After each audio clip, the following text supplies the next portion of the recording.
હું નીના દેસાઈ આજે તમારા માટે લઈને આવી છું બીલીપત્રના પાનનો પાવડર, તુલસી પાનનો પાવડરનો બાજરી અને રાગી સાથેની સુખડી। એમાં સૌથી પહેલા ઘી ગરમ કરી અને ઘીમાં તમારે ગુંદર નાખી દેવાનો છે અને ગુંદર નાખી અને એની અંદર બંને લોટ નાખી દેવાના છે। લગભગ આપણે 150 ગ્રામ જેટલા લીધેલા છે અને એ બરાબર શેકવાના છે।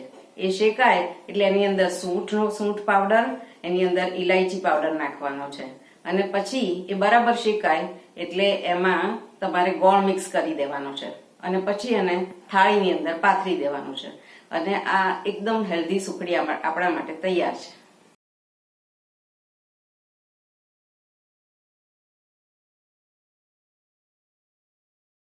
આ આપણે સુખડી માટે ઘી ગરમ મૂક્યું છે।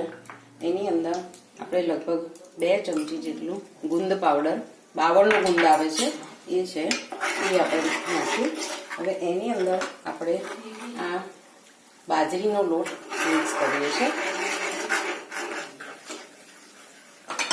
એની અંદર બાજરીનો લોટ નાખ્યો અને એટલો જ આપણે રાગીનો લોટ નાખીએ છીએ અને એને બરાબર આપણે ગરમ કરવાનો છે। જો વચ્ચે ઘીની જરૂર પડે તો અંદર થોડું એડ કરવું।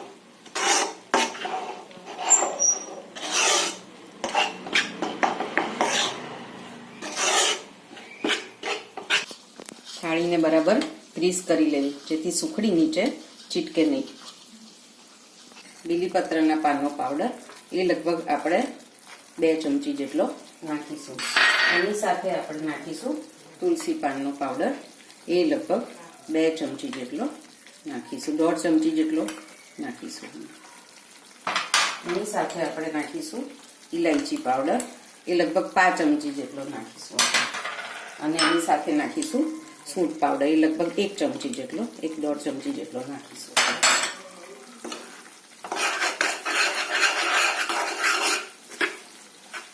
આ પાવડરને બરાબર અંદર શેકી લેવાના છે।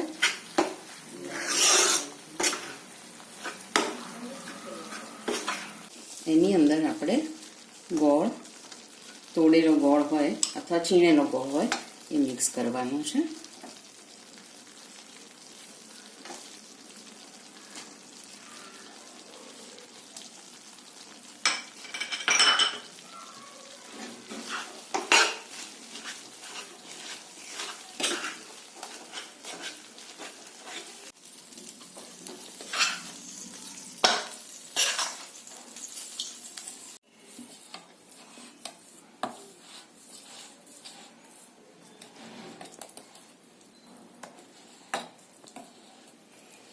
આ સુખડીને તલથી ગાર્નિશ કરવી।